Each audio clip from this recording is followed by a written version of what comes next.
हिंदू धर्म में तुलसी के पौधे को बहुत ही पवित्र पौधा माना जाता है। इस पौधे में साक्षात भगवान विष्णु और माता लक्ष्मी का वास होता है। भगवान विष्णु तुलसी पत्र के बिना किसी भी प्रकार का भोग स्वीकार नहीं करते हैं। तुलसी माता को विष्णु प्रिया भी कहा जाता है। इसलिए जो मनुष्य तुलसी जी की पूजा करता है वह कभी दरिद्र नहीं रहता है और उसकी कभी भी दुर्गति नहीं होती है। ऐसा मनुष्य घोर पाप करने पर भी नरक में नहीं जाता है। और तुलसी जी को मात्र जल देने से ही क्या फल मिलता है, आइए इसके विषय में जानते हैं। एक बार देवी सत्यभामा भगवान श्री कृष्ण से पूछती हैं, स्वामी, आप तो तीनों लोकों के स्वामी हैं, फिर भी आप इस तुलसी के पौधे की पूजा क्यों करते हैं? इसे नित्य जल क्यों चढ़ाते हैं? मैं इस पौधे को जल चढ़ाने का महत्व जानना चाहती हूँ।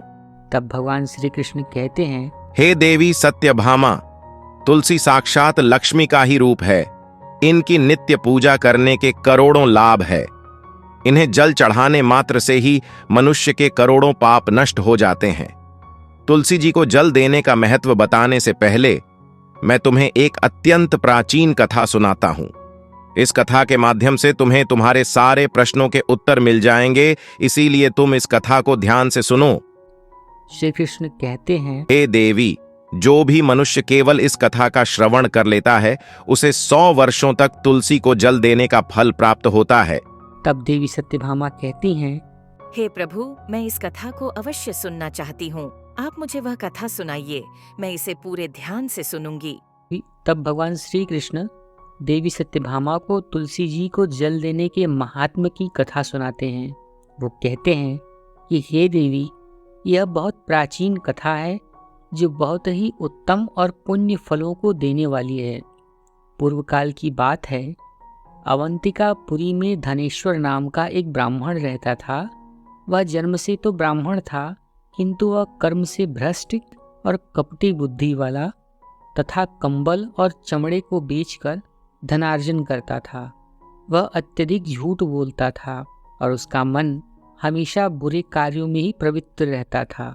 वह चोरी, वेश्यागमन और जुए आदि में आसक्त रहता था। उसने अपने जीवन काल में कभी भी पुण्य का कोई भी कार्य नहीं किया और शास्त्रों का कभी भी अध्ययन नहीं किया। वह पूजा पाठ भी नहीं करता था और सदैव अपना मन दूसरों के धन पर लगाकर रहता था। वह दिन में धन कमाता था और रात्रि में वेश्याओं के साथ रात्रि बिताता था। इस प्रकार से वह अत्यंत पापी धनेश्वर ब्राह्मण अपना जीवन केवल पाप करने में ही व्यतीत कर रहा था। उसने अपने मुख से कभी भी भगवान का नाम भी नहीं लिया और ना कभी देवताओं का पूजन किया। इस प्रकार से पाप करते हुए उसे अनेक वर्ष बीत गए। फिर वह धनेश्वर ब्राह्मण खरीद और बिक्री के लिए माहिष्मतीपुरी में जा पहुंचता है और उस नगर के पास से नर्मदा नदी बहती है और उस स्थान पर उस नदी में स्नान करने के लिए लोग दूर दूर से आया करते थे। फिर वह ब्राह्मण उसी नदी के किनारे एक आश्रम में ठहर जाता है। उस आश्रम में अनेक विद्वान ब्राह्मण पुराणों का पठन पाठन करते थे और भगवान विष्णु की स्तुति में मग्न रहते थे। परंतु वह पाखंडी धनेश्वर ढोंग करता हुआ वहीं पर उनके साथ रुक गया और उन विद्वान ब्राह्मणों के साथ रहकर भी उसने भगवान का भजन नहीं किया और ब्राह्मणों के साथ रहकर उनकी कथा का श्रवण करता था। वह उस स्थान पर 1 मास तक रुका। फिर वहां पर आए हुए लोगों ने गायों का पूजन करके ब्राह्मणों को भोजन कराया, तो उस पापी ब्राह्मण ने भी उनके साथ बैठकर भोजन किया और भगवान का प्रसाद ग्रहण किया। वहीं पर उस आश्रम में एक तुलसी का पौधा था। वह ब्राह्मण जाने अनजाने में ही उस तुलसी के पौधे में जल डाला करता था। उसके मन में ऐसा कोई विचार नहीं था कि वह क्या कर रहा है और इसके क्या लाभ होंगे। वह प्रतिदिन सुबह उठकर पात्र में जल लेकर तुलसी के पौधे में जल डालता था। फिर एक दिन वह आश्रम में सोया हुआ था तो उस स्थान पर एक सर्प आ गया और उस सर्प ने उसे नींद में ही काट लिया। उस पापी ब्राह्मण की नींद में ही मृत्यु हो गई परंतु सुबह जब अन्य ब्राह्मणों ने उसे बेहोश अवस्था में देखा तो उन्होंने उसके मुख में तुलसी पत्र और तुलसी का जल डाल दिया। फिर सभी ब्राह्मणों को यह पता चला कि उसकी मृत्यु हो गई है। उस पापी ब्राह्मण की मृत्यु के बाद उस स्थान पर यम के दूत प्रकट हुए और उसे पकड़कर यमलोक ले जाने लगे। रास्ते में जाते हुए वह ब्राह्मण विलाप करने लगा और यमदूतों से ये कहने लगा, हे यमदूतों, मुझे कहाँ ले जा रहे हो और मेरी मृत्यु किस कारण से हुई है? तब यमदूत कहने लगे, अरे दुष्ट ब्राह्मण, तूने जन्म से लेकर मृत्यु तक बहुत सारे पाप किए हैं। तेरे पापों के कारण ही तुझे एक काले सर्प ने डस लिया और तेरी मृत्यु हो चुकी है। और अब हम तुझे यमलोक लेकर जा रहे हैं। वहाँ पर यमराज तेरे पाप कर्मों का लेखा जोखा देखेंगे और निश्चित ही वे तुझे नरक में डाल देंगे। फिर वह ब्राह्मण जोर जोर से विलाप करने लगा और यमदूतों से क्षमा याचना करने लगा, किंतु यम के दूतों को उस पर जरा सी भी दया नहीं आई और वे उसे और अधिक पीटते हुए यमलोक लेकर गए। परंतु जब यमदूत उस ब्राह्मण को लेकर यमराज के सामने पहुंचे तो यमराज के पास बैठे हुए चित्रगुप्त ने उस ब्राह्मण के जन्म से लेकर मृत्यु तक के सभी कर्मों का लेखा जोखा निकाला और यमराज से कहने लगे कि हे महाराज, इस ब्राह्मण ने तो बचपन से लेकर मृत्यु तक पाप ही पाप किए हैं। इसने कोई भी पुण्य का काम नहीं किया है, इसलिए इसे कल्प भर के लिए नरक में डाल दिया जाए। और फिर यमराज कहते हैं कि हे दूत, जीवन भर पाप करने वाले इस दुष्ट ब्राह्मण को उठाकर ले जाओ और उसे कुंभी पाक नामक नरक में डाल दो। यमराज के आदेश का पालन करते हुए वे यम के दूत हंसते हुए उस पापी ब्राह्मण को लेकर नरक में जाने लगे और उसे मुद्गर से पीटना प्रारंभ कर दिया, जिससे उस ब्राह्मण का मस्तक फूट गया और वे उसे कुंभी पाक नामक नरक में ले गए और भयंकर नरक में खौलते हुए तेल के बड़े बड़े घड़ों के बीच में उसे ढकेल दिया। परंतु जैसे ही वह ब्राह्मण उस खौलते हुए तेल के घड़े में गिरा, वह तेल एकदम से ठंडा पड़ गया। इस विचित्र घटना को देखकर यमदूतों को बहुत आश्चर्य हुआ और उन्होंने ऐसा पहले कभी नहीं देखा था। उन्होंने कितने सारे पापियों को उसी तेल के घड़े में डाल दिया था और वे सभी उस खौलते हुए तेल में गिरकर छटपटाने लगे थे। लेकिन जैसे ही वह ब्राह्मण गिरा, वह तेल अचानक से ही शांत और शीतल हो गया। इस आश्चर्य को देखते ही वह यमदूत तीव्र गति से दौड़ते हुए यमराज के पास पहुंच गए और यमराज ने पूछा कि हे दूत, क्या बात है, इतनी तीव्र गति से दौड़ते हुए क्यों आ रहे हो? फिर वह दूत कहते हैं कि हे यमराज, आपने जिस ब्राह्मण को कुंभी पाक नरक में डालने के लिए कहा था, हमने जैसे ही उसे कुंभी पाक नरक में डाल दिया, नरक की अग्नि बुझ गई और वह खौलता हुआ तेल भी ठंडा पड़ गया। फिर यमराज कहते हैं कि हे दूत, यह तो बड़ी ही विचित्र घटना है, ऐसा तो पहले कभी नहीं हुआ। यमराज विचार करना प्रारंभ करते हैं, तभी उसी स्थान पर देवर्षि नारद पधारते हैं। देवर्षि नारद को देखकर यमराज अत्यंत प्रसन्न होते हैं और उन्हें प्रणाम करके उनका स्वागत सत्कार करते हैं। फिर यमराज नारद जी से कहते हैं कि हे देवर्षि, आप उचित समय पर यहाँ आए हैं। हमने आज एक अत्यंत पापी ब्राह्मण को कुंभी पाक नरक में गिराया है, परंतु उसके गिरते ही नरक की अग्नि ठंडी पड़ चुकी है और खौलता हुआ तेल भी अत्यंत शीतल बन गया है।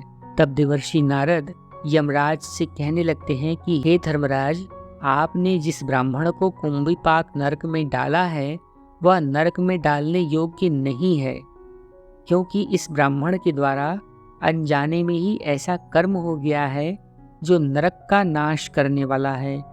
देवर्षि नारद आगे कहते हैं कि जो मनुष्य पुण्य करने वाले लोगों के साथ रहता है, उसे उनके पुण्य का भाग अवश्य मिलता है। और यह ब्राह्मण तो 1 महीने तक भगवान विष्णु के भक्तों के साथ रहा है।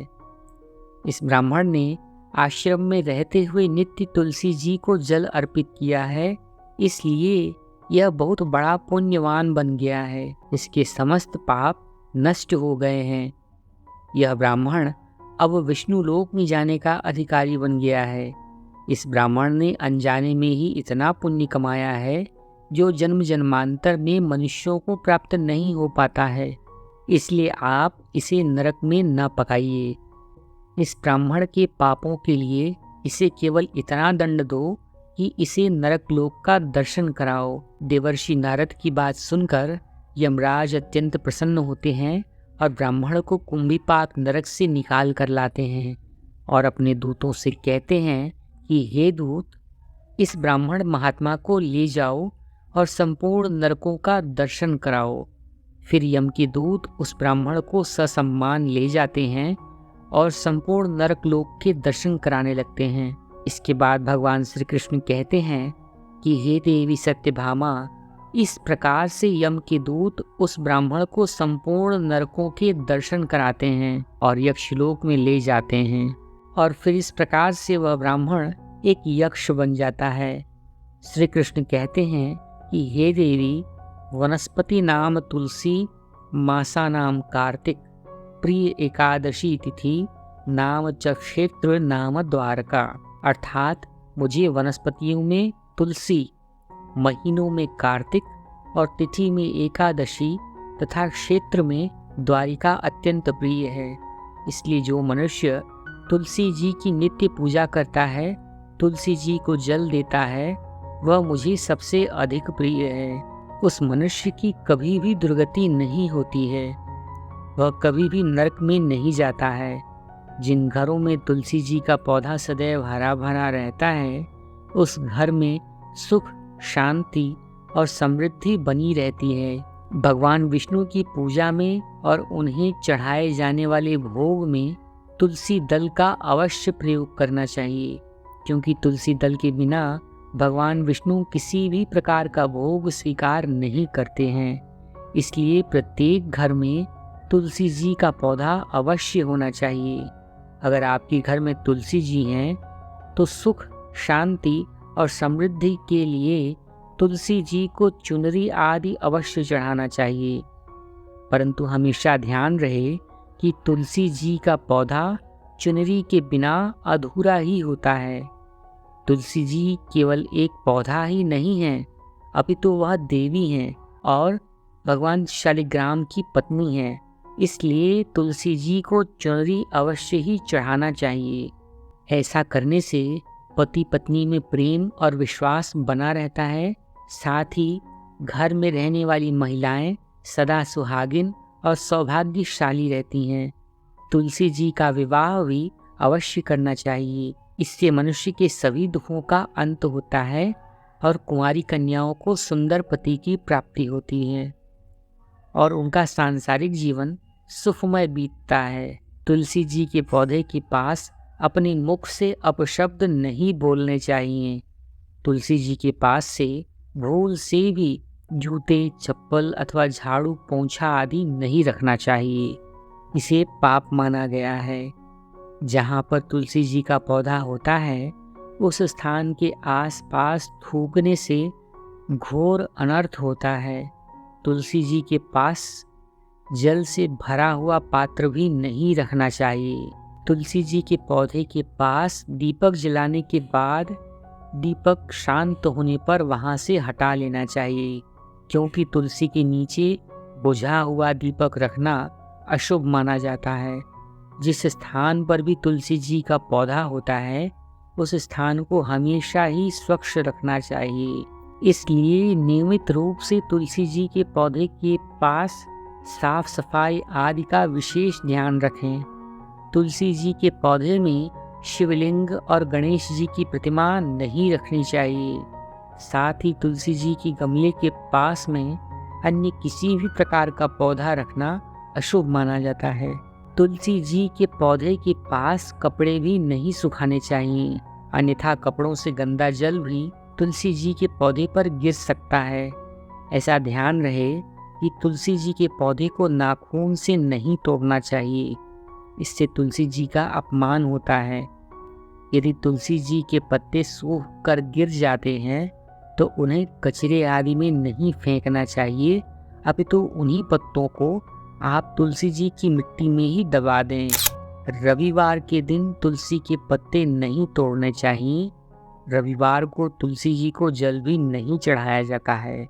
वहीं बाकी अन्य दिनों में आप बिना चूके ही तुलसी जी को जल जरूर अर्पित करें और शाम के समय एक दीपक जलाना अत्यंत शुभ माना जाता है। अक्सर महिलाएं स्नान के बाद अपने बाल खुले रखकर ही तुलसी जी को जल देती हैं। ऐसा करना बिल्कुल गलत होता है। महिलाओं को हमेशा ही अपने बाल बांधकर माथे पर सिंदूर आदि लगाकर ही तुलसी जी को जल देना चाहिए।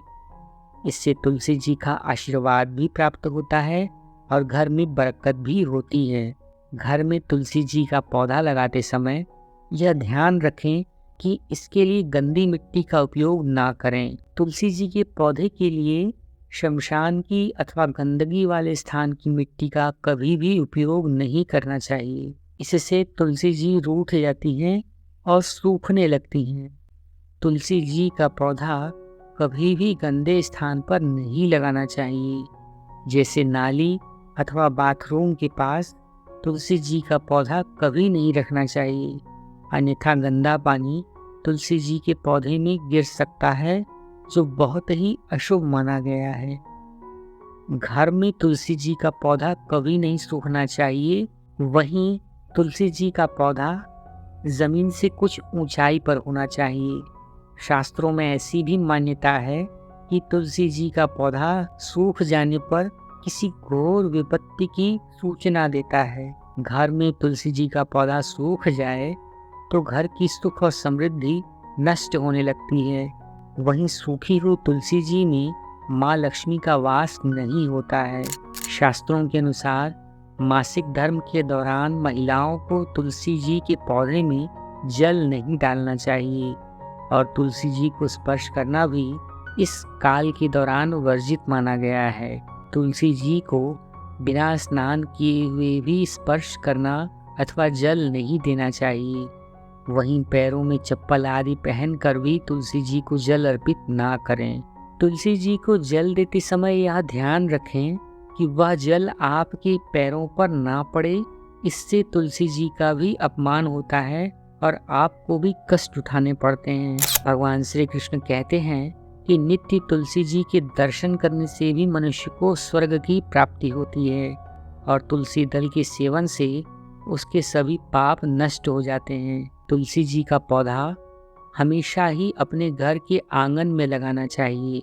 इन्हें पूर्व अथवा उत्तर की दिशा में लगाना सबसे अधिक शुभ माना गया है। तुलसी जी के पास मरुस्थलीय पौधे रखना बेहद अशुभ माना जाता है, जैसे कैक्टस, कोई सूखे पौधे अथवा कोई ऐसे पौधे जिनमें कांटे होते हैं। इन पौधों को तुलसी जी के पास न रखें। इससे तुलसी जी के पास नकारात्मक ऊर्जा फैलती है।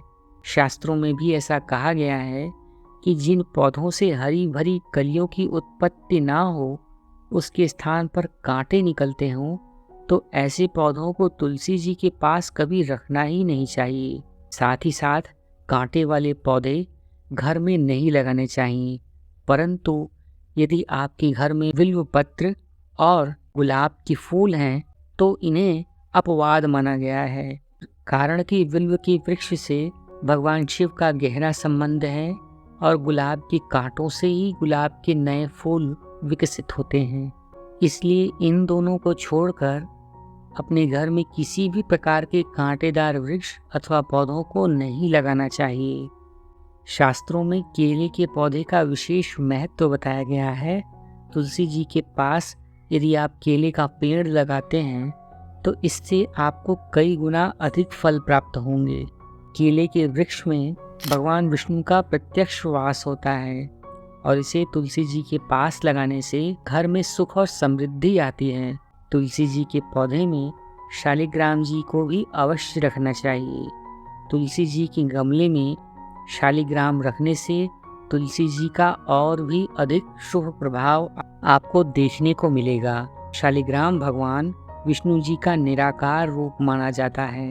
यह एक काले रंग का पत्थर होता है जिसे विलक्षण और मूल्यवान समझा जाता है। इसे अगर तुलसी जी की गमले में रखेंगे तो आपके घर से संपूर्ण नकारात्मक ऊर्जा नष्ट हो जाएगी और घर में पॉजिटिव एनर्जी का संचार होगा। घर में केवल एक ही शालिग्राम की पूजा करनी चाहिए। वहीं पुराणों में भी ऐसा कहा गया है कि भगवान विष्णु की मूर्ति से कहीं ज़्यादा उत्तम होता है भगवान शालिग्राम की पूजा करना। शालिग्राम जी को चंदन लगाकर उनके ऊपर तुलसी जी का एक पत्ता अवश्य रखना चाहिए। प्रतिदिन शालिग्राम भगवान को पंचामृत से स्नान कराना चाहिए।